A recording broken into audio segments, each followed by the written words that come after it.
Locked On Podcast Network presents Locked On Sports Today. The Bills humbled the Dolphins on Sunday. Just how high can Josh Allen take Buffalo this year? Also, Justin Fields can't do anything right, even when he does almost everything right. And the Celtics got their man, but at what cost? Today's episode is brought to you by FanDuel. Make every moment more. Right now, new customers can bet $5 and get $200 back in bonus bets guaranteed. Visit FanDuel.com/lockedon to get started. I'm Peter Bukowski, starting your day with the can't-miss stories and biggest debates in sports. You're Locked On Sports Today. Searching all major sports. Found. Let's start with the biggest story.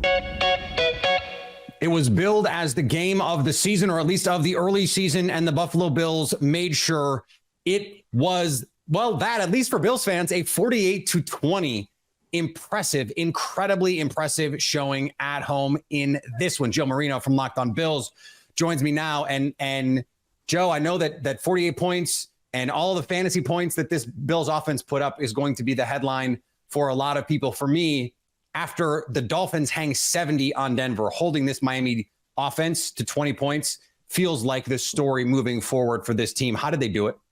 Yeah, I think the defense obviously deserves a lot of recognition for what they did in this game. Held the Dolphins, like you mentioned, to 20 points, only 6 in the second half. I mean, they scored touchdowns on their first 2 drives of the game, and you kind of thought this was going to be a blow-for-blow type contest, but the Bills' defense tightened the screws. They were able to sack Tua 4 times after he was only sacked once in the previous 3 games. And I think what it really came down to was a coordinated effort by Sean McDermott to marry the coverage with the rush, get Tua off of that first read and force him to process deeper into snaps. And when that happens, there could be some volatility on Tua's side of things. So I think it was a good scheme coverage-wise, a good plan to rush 4, but still find ways to overload sides and free up some good one-on-ones. And certainly had the right plan. They held Waddle and Hill in check and came out of there with a 4-touchdown win.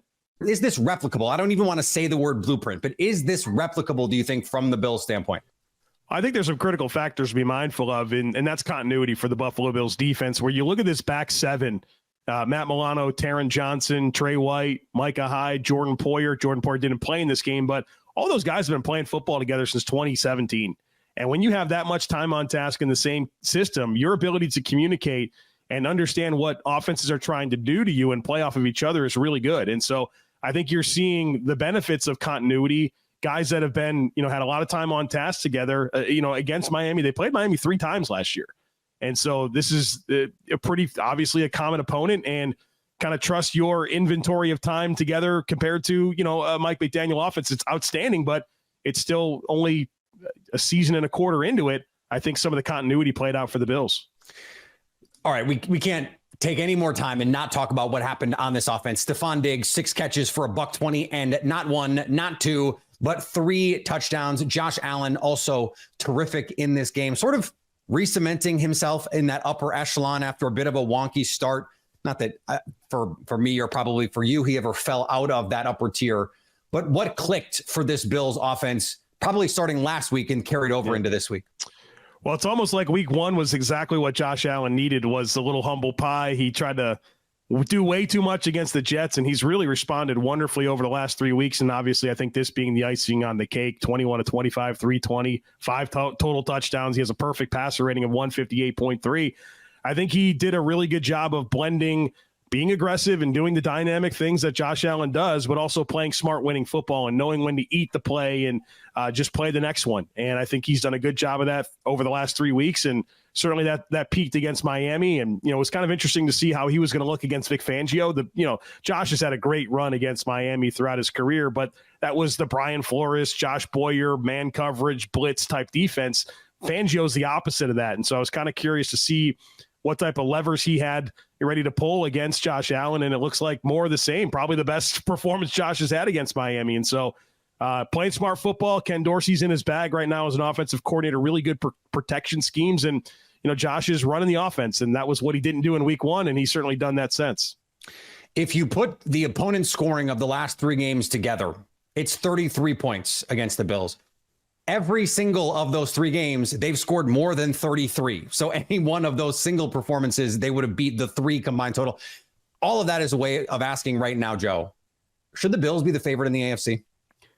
Well, nobody wins a division in week 4. Nobody wins a conference in week 4. But I think what it's been has been a nice reminder, I think, to the football community that the Bills are still here. I think coming out of that 27-10 playoff loss to the Bengals into, the disaster that was Monday Night Football, blowing a 10-point lead after you knock Aaron Rodgers out of the game and Josh Allen turns the ball over 4 times, people started to question what this team was. And it's almost like the best thing that could have happened for them. They were able to settle in and just take it one week at a time, one play at a time. And, they're still in it. They're still one of the best teams in the league. And, they still have a lot to prove, right? They haven't won anything yet. They've been to the AFC Championship game. They've won playoff games, but the legacy component of what this run of Bills football is going to be needs to be defined by a Super Bowl championship at some point. I guess the encouraging thing is you feel like the Bills still have the stuff to do it. Stay up to date all year on the Buffalo Bills by subscribing to Locked On Sports today and Locked On Bills on your favorite podcast app and on YouTube.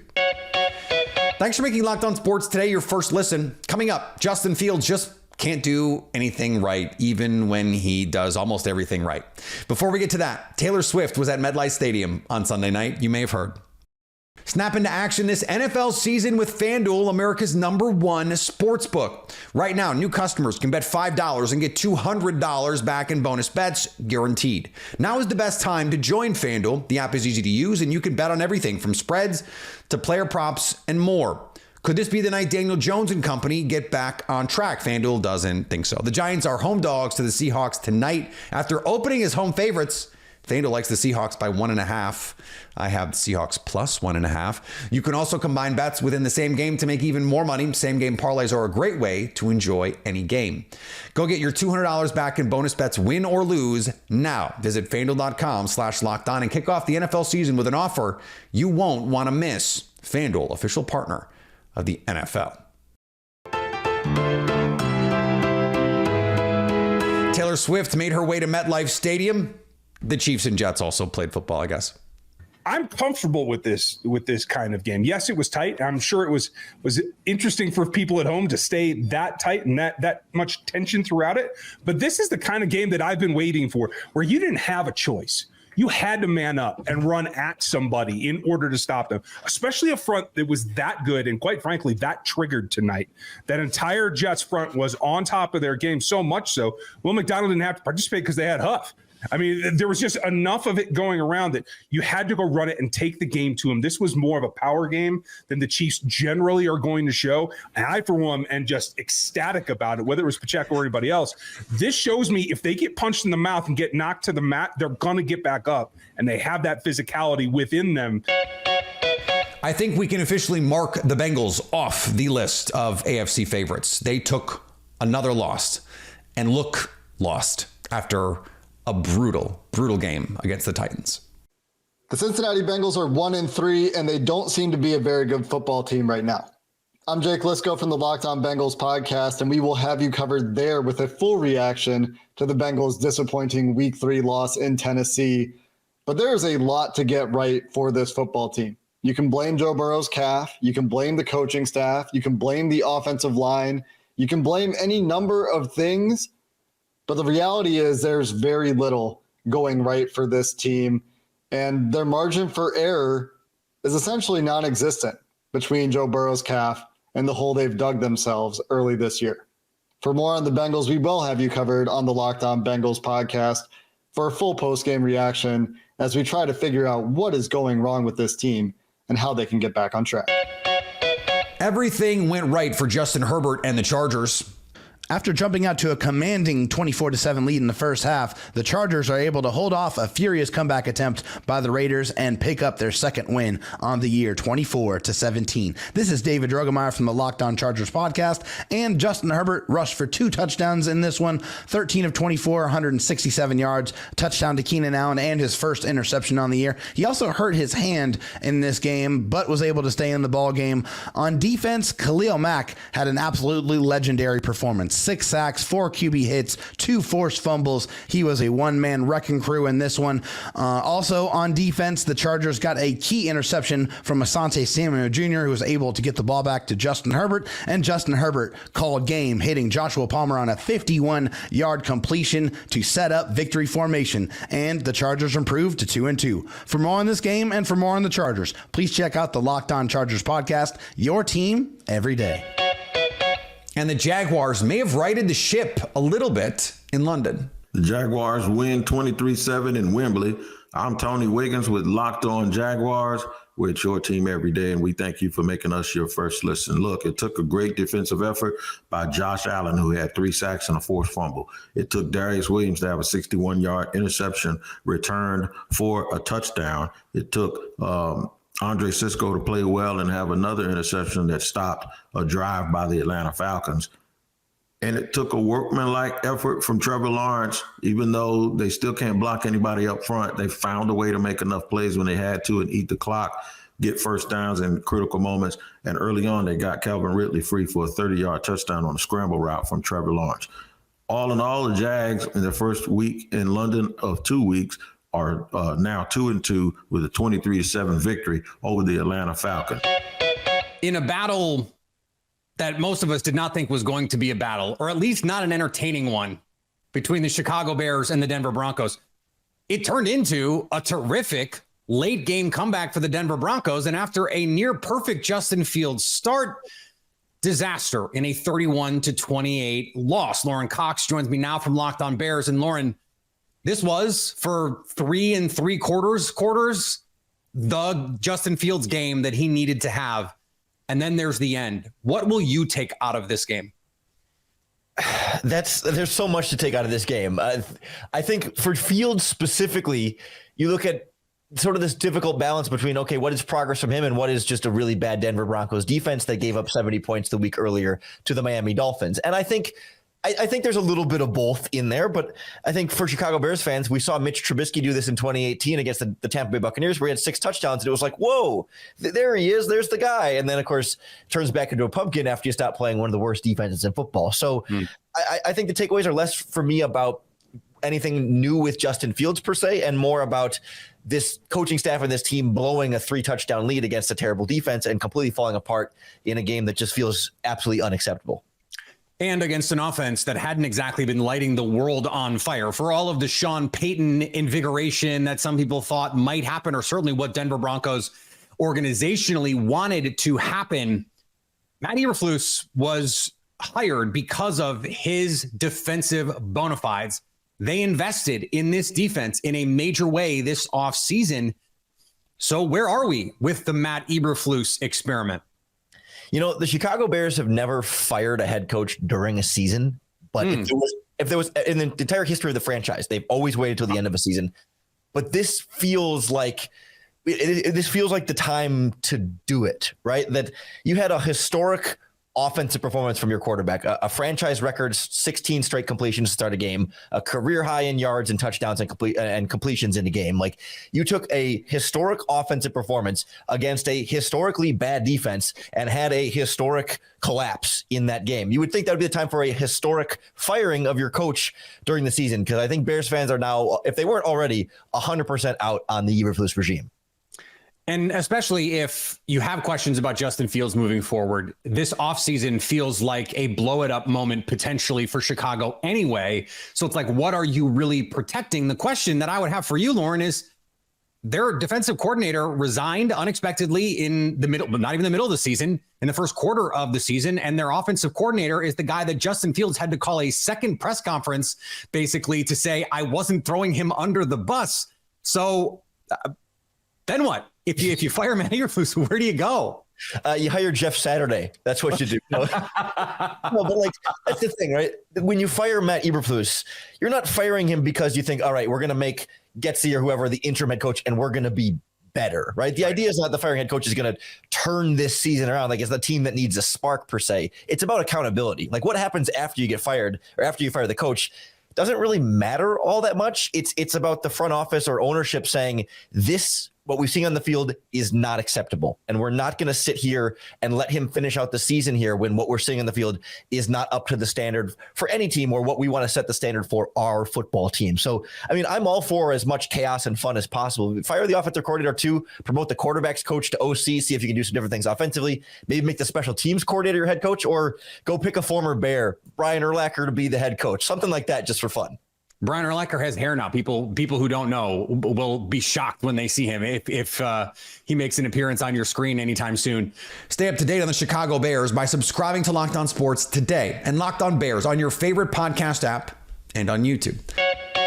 Coming up, did the Celtics get the right deal for Jrue Holiday? We talked last week about how the Celtics would be a good fit for Jrue Holiday, and they did not waste time going to get him. But did they pay too much for him? Locked On Celtics host John Corrales breaks down the trade. You and I both pretty vocal. This was, we don't believe Luke Skywalker can hit the exhaust port with in the next wing. We don't think you can do it. And he was like, I got the force, baby. Brad Stevens said, yeah, I build swamp rats all the time. I'm on it. Yeah. Brad Stevens going for it. And Brad Stevens heard us and just did one at like the Colorado celebration.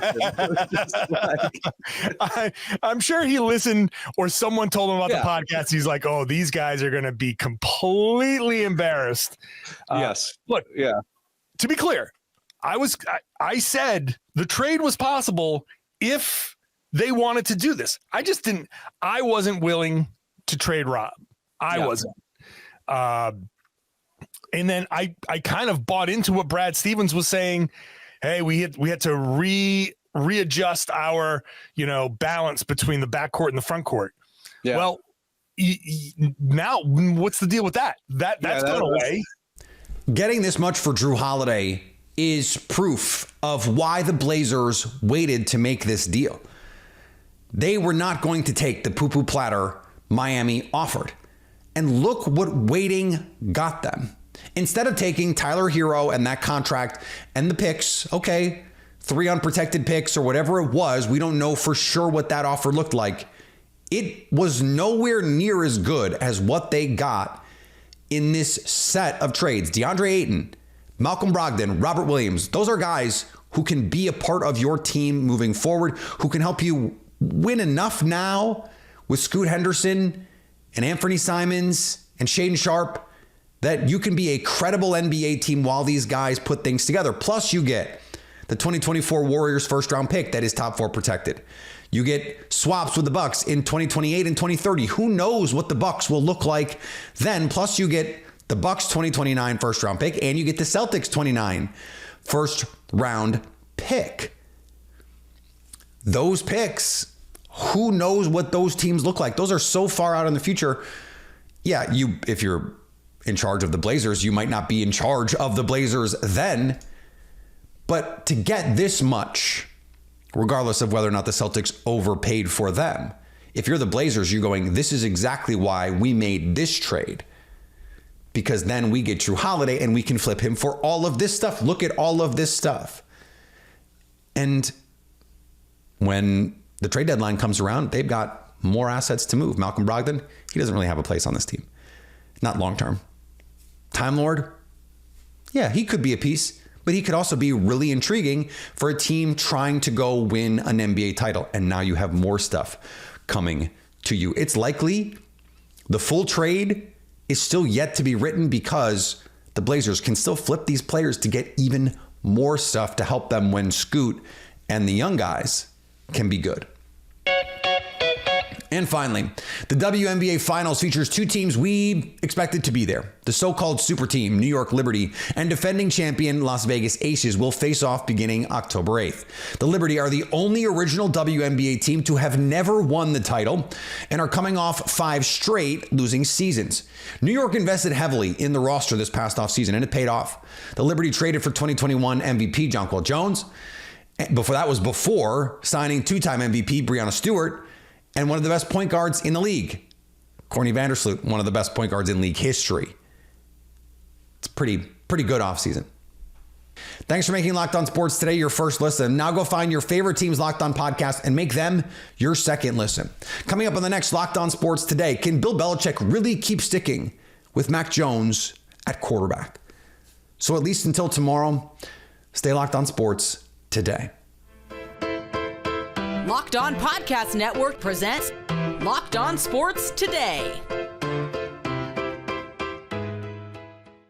For more episodes of Locked On Sports Today, go to our video on demand. Click on sports at the top of your screen. There, you'll find past episodes of Locked On Sports Today, plus other Locked On shows on demand.